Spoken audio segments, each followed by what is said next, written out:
Hello friends, welcome back to my YouTube channel. आज हम एक नया चैप्टर शुरू करने जा रहे हैं। चैप्टर का नेम है dissolution of A partnership firm. तो फर्स्टली हमें डिसोल्यूशन का मतलब पता होना चाहिए। डिसोल्यूशन का मतलब होता है समापन। तो इसके अंदर हम दो पॉइंट डिस्कस करेंगे। पहला पॉइंट है हमारा डिसोल्यूशन ऑफ ए पार्टनरशिप और एक है dissolution of A partnership firm. ये दोनों ही अलग अलग कॉन्सेप्ट हैं। फर्स्टली है डिसोल्यूशन ऑफ पार्टनरशिप। तो इसका क्या मतलब होता है? It means termination of the old partnership agreement. जैसे पार्टनरशिप हमारी एग्रीमेंट से शुरू होती है, तो अब डिसोल्यूशन ऑफ पार्टनरशिप का मतलब है कि उस एग्रीमेंट का टर्मिनेशन होना, कि वो एग्रीमेंट हमारा खत्म हो जाएगा। तो डिसोल्यूशन ऑफ पार्टनरशिप मे और may not result into closing down of the business as the remaining partner may agree to carry on the business under a new agreement। तो इसके अंदर हमारा बिजनेस बंद नहीं होता। इसके अंदर हमारे जो रिमेनिंग पार्टनर है वो एक न्यू एग्रीमेंट कर कर बिजनेस को कैरी रख सकते हैं। तो ये है हमारा डिसोल्यूशन ऑफ पार्टनरशिप। अब है dissolution of partnership firm. It means the firm closes down its business. अब इसके अंदर क्या होगा कि फर्म अपना बिजनेस करना बंद कर देगी and comes to an end, और फर्म हमारी समाप्ति हो जाएगी। On the dissolution of the firm the asset of the firm are sold भी। अब डिसोल्यूशन के अंदर क्या होगा फर्म के, कि फर्म अपनी असेट सोल्ड कर देगी and liabilities are paid off, और लायबिलिटीज की पेमेंट कर देगी and out of the remaining amount, अगर कोई रिमेनिंग अमाउंट बचती है the account of partners are settled, और जो हमारे पार्टनर है उनका अकाउंट की पेमेंट कर दी जाएगी। तो ये है हमारा डिसोल्यूशन ऑफ पार्टनरशिप फर्म। तो डिसोल्यूशन ऑफ पार्टनरशिप में क्या होता है कि जो हमारे पार्टनर है वो एक न्यू एग्रीमेंट कर कर बिजनेस को कैरी रख सकते हैं। But dissolution of partnership firm में क्या होता है कि हमारा एग्रीमेंट तो खत्म हो गई, साथ में हमारी फर्म भी समाप्त हो जाएगी। डिसोल्यूशन ऑफ पार्टनरशिप अब किन किन सिचुएशन में हो सकता है? तो फर्स्टली है change in profit sharing ratio of existing partner. अगर एग्जिस्टिंग पार्टनर की रेशियो में चेंजेस आता है तो हमारी पार्टनरशिप खत्म हो जाएगी।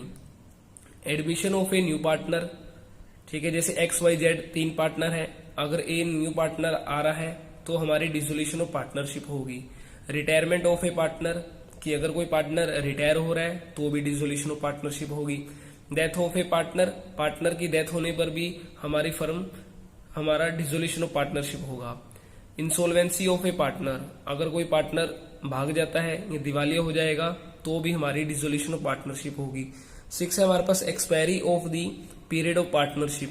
अगर जिस टाइम के लिए हमने पार्टनरशिप बनाई थी और वो टाइम हमारा अगर पूरा हो चुका है तो भी हमारी डिसोल्यूशन ऑफ पार्टनरशिप होगी।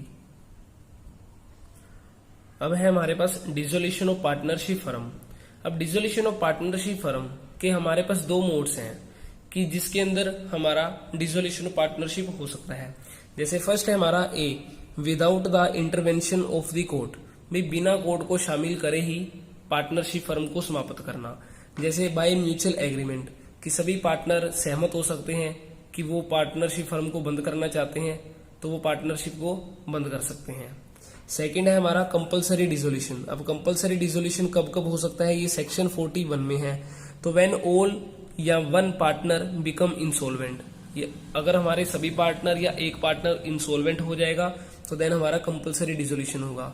सेकंड है when business of the firm become unlawful, अगर बिजनेस कोई गैर कानूनी काम कर रही है तो भी हमारा कंपलसरी डिसोल्यूशन है। थर्ड है हमारा on happening of an event, मतलब किसी भी घटना के घटने पर, जैसे कि हमारे पास है on the insolvency of partner, partner के दिवालिया होने पर। सेकंड है on the expiry of the period of partnership, partnership का जो पीरियड है, टाइम था हमारा, वो पूरा हो चुका है तो भी हमारी पार्टनरशिप फर्म खत्म हो जाएगी। फोर्थ पॉइंट है बाय नोटिस। इसके अंदर क्या है, कोई भी पार्टनर है एक नोटिस देकर पार्टनरशिप फर्म को खत्म कर सकता है। बी है हमारे पास by order of the court. अब फर्स्ट ए पार्ट के अंदर हमने जो डिस्कस करा है वो था कि बिना कोर्ट को शामिल करे भी अपनी सहमति से पार्टनरशिप फर्म को खत्म करना। लेकिन सेकंड जो हमारा है by order of the court, भी कोर्ट के ऑर्डर से भी हम पार्टनरशिप फर्म को खत्म कर सकते हैं।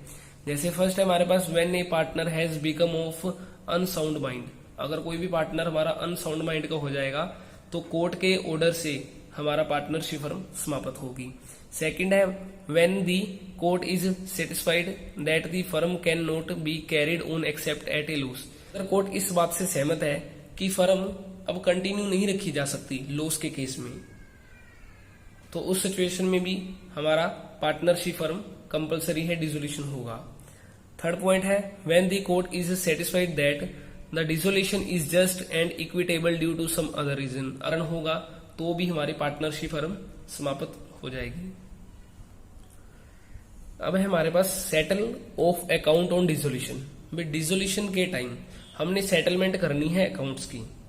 तो जैसे फर्स्ट है हमारा, अब जैसे फर्म हमारी खत्म हो रही है एक तरीके से, तो उस सिचुएशन में हम क्या करेंगे, फर्म की जो असेट है उस असेट को हम सोल्ड कर देंगे। तो सोल्ड करने पर हमारे पास पैसा आएगा। जैसे फर्स्ट है amount realised from the sale of asset of the firm, firm की असेट को बेचने के बाद हमारे पास पैसा आता है, रियलाइज्ड होगा।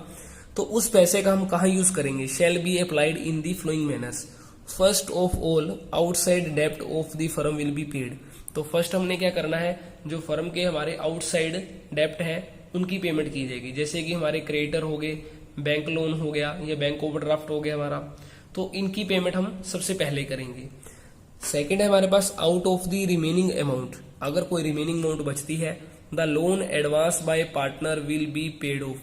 तो लोन जो पार्टनर ने ले रखा है उस लोन की पेमेंट की जाएगी। देन थर्ड है हमारे पास thereafter the balance of partner capital account will be return, अगर कोई अमाउंट बचती है तो उसके बाद हम पार्टनर के कैपिटल अकाउंट की पेमेंट कर देंगे। मतलब जो उनसे हम कैपिटल लेते हैं एडमिशन के टाइम, तो वो कैपिटल उनकी रिटर्न की जाएगी।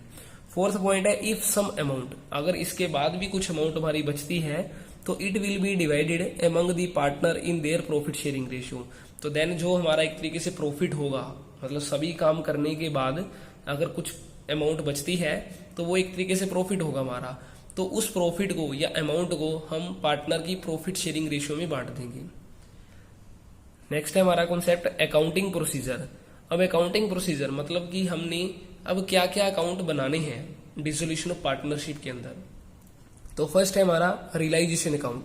अब रियलाइजेशन को हिंदी में कहते हैं एक तरीके से वसूली खाता, कि मतलब कि हमने इसके अंदर ये देखना है कितना पैसा हमारे पास आ रहा है, कितना पैसा हमारे पास जा रहा है, और एंड में हमें कितना प्रॉफिट हुआ, कितना लॉस हुआ। तो ये हमारा रियलाइजेशन अकाउंट से पता लगेगा। सेकंड नंबर पे हमने बनाना होता है पार्टनर का लोन अकाउंट। ठीक है, जो पार्टनर ने पर्सनली लोन ले रखा है उसका अकाउंट बनेगा। यहाँ पे पार्टनर का पर्सनली लोन होना चाहिए, पार्टनर की वाइफ का लोन नहीं चलेगा इसमें। थर्ड पॉइंट है पार्टनर का कैपिटल अकाउंट। तो थर्ड नंबर पे हमने पार्टनर का कैपिटल अकाउंट बनाना होगा। फोर्थ नंबर पे हमने कैश और बैंक अकाउंट बनाना होता है। तो अगर हमारा बैंक अकाउंट या कैश अकाउंट का टोटल इक्वल आ जाए, left side right hand side के इक्वल आ जाए, तो देन हमारा क्वेश्चन बिल्कुल करेक्ट माना जाएगा, वरना हमारा क्वेश्चन गलत होगा। Now proforma of realisation account. अब हम परफॉर्मा देखेंगे रियलाइजेशन अकाउंट का क्या है। तो सबसे पहले नंबर पे हमें क्वेश्चन में गिवन क्या आएगा, हमें क्वेश्चन के अंदर एक बैलेंस शीट गिवन आएगी, साथ में हमें कुछ एडजस्टमेंट गिवन आएगी। जैसे मैंने एक बैलेंस शीट ली है, सिंपली लायबिलिटीज है, कुछ असेट्स हैं। तो हमारे पास यहाँ पे इनकी मैंने कुछ अमाउंट नहीं लिखी, सिंपल तौर पे कुछ असेट है हमारे में, कुछ लायबिलिटीज रहेंगी।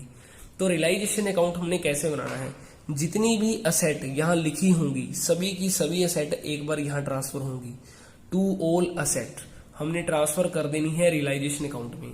अब किन किन असेट्स को नहीं लेना हमने, except cash, bank, accumulated losses. Accumulated losses कौन कौन से होते हैं हमारी, जिन्हें हम 3 आइटम कहते हैं, जैसे डेफर्ड रेवेन्यू एक्सपेंडिचर, एडवर्टाइजमेंट का suspense count, profit and loss का डेबिट बैलेंस। और हमारे पास है लोन टू पार्टनर, और पार्टनर को जो लोन दे रखा है वो भी नहीं हमने ट्रांसफर करना। इसी तरीके से debit balance of capital account या करंट अकाउंट, करंट अकाउंट का और कैपिटल अकाउंट का अगर कोई डेबिट बैलेंस है तो उसको भी हमने ट्रांसफर नहीं करना। तो ये हमारे कुछ इंपोर्टेंट पॉइंट है। एक मोस्ट इंपोर्टेंट पॉइंट और है, अगर डेटर, जैसे समझ लो हमें डेटर 40,000 रुपीज के दे रखे हैं क्वेश्चन में, और हमें माइनस उसमें प्रोविजन भी दे रखा है 1,000 रुपीज का, और हमारे पास इस तरीके से 39,000 दे रखे हैं। देन हमने जो डेटर ट्रांसफर करने हैं वो हमने ग्रोस वैल्यू पर ट्रांसफर करने हैं। तो ये हमारी होती है ग्रोस वैल्यू। तो हमने डेटर को इस वैल्यू पर ट्रांसफर करने हैं 40,000 पे, ना कि 39,000 पे। तो सेकंड पॉइंट है हमारा ऑल लायबिलिटीज का। तो फर्स्ट नंबर पे हमारी रहेगी ऑल असेट्स, सेकंड नंबर पे रखेंगे हम बाय ऑल लायबिलिटीज। अब ऑल लायबिलिटीज इधर लिखी होती है लेफ्ट साइड में, तो वो हमारी इधर आ जाएंगी। अब ऑल लायबिलिटीज के अंदर क्या क्या नहीं लेना, एक्सेप्ट अनडिस्ट्रीब्यूटेड प्रॉफिट। अब ये हमारे पास एक तरीके से 5 आइटम है, तो इसके अंदर हमारे पास कौन कौन सी होती हैं, प्रॉफिट एंड लॉस का credit balance, journal reserve fund, investment fluctuation, reserve या फंड, वर्कमैन कंपनसेशन फंड या रिजर्व। और लोन फ्रॉम पार्टनर हो तो उसको भी ट्रांसफर नहीं करना, पार्टनर का कैपिटल अकाउंट है तो उसको भी ट्रांसफर नहीं करना। तो पहला हो गया all asset transfer, all liability transfer. फिर है हमारा प्रोविजन ट्रांसफर करना है, तो by provision on any assets, किसी भी असेट्स के ऊपर कोई भी प्रोविजन है उसको भी हमने लिखना है। तो थर्ड नंबर पे हमारा रहेगा ऑल प्रोविजन वाला पॉइंट। तो प्रोविजन फॉर डाउटफुल डेप्ट या फिर प्रोविजन फॉर डेप्रिसिएशन एटसेट्रा, तो ये प्रोविजन भी हमारे ट्रांसफर होंगे थर्ड नंबर पे। अब फोर्थ नंबर पे है हमारे पास इसमें बैंक, बाय बैंक या कैश काउंट। अब जो हमारी असेट है बिकेगी उसकी अमाउंट हमने यहाँ लिखनी है। ये हमें एडजस्टमेंट में बता रखा होगा कि कौन कौन सी असेट हमारी बिक चुकी है, कितने कितने रुपए पर बिकी है, वो सारा हमें एडजस्टमेंट से पता लगेगा। तो उसी के बाद है हमारा ये फोर्थ पॉइंट के साथ एक मिलता जुलता ये वाला पॉइंट, टू बैंक अकाउंट। अब इसके अंदर क्या करना है, amount paid for discharging liabilities. अब कुछ लायबिलिटीज की हम पेमेंट भी करेंगे, जैसे क्रेडिटर की, बैंक लोन की, बैंक ओवरड्राफ्ट की, ये पेमेंट होगी तो वो भी हमने करनी है। उसके बाद हमारे पास है कुछ to bank account expenses on realisation account. तो एंड में रियलाइजेशन के कुछ खर्चे होते हैं तो उनकी पेमेंट भी करनी होती है, तो वो हम पेमेंट करेंगे। उसके बाद हमारे पास है फिफ्थ पॉइंट, बाय पार्टनर का कैपिटल अकाउंट। अगर पार्टनर ने कोई असेट टेकन करी है वो हमारी राइट हैंड साइड आएगी, क्योंकि अगर हमारी असेट बिकती है तो भी वो इधर आती है, अगर कोई टेकन करेगा तो भी वो इधर ही आएगी। इसी तरीके से 6 नंबर पे है हमारे पास टू पार्टनर का capital account, liabilities taken by partner. अगर पार्टनर ने कोई लायबिलिटीज टेकन करी है तो भी वो इधर आएगी, क्योंकि अगर लायबिलिटीज पे करते हैं तो भी वो इधर है, अगर हमने कोई टेकन करी है पार्टनर ने तो भी वो इधर ही लिखनी है हमने।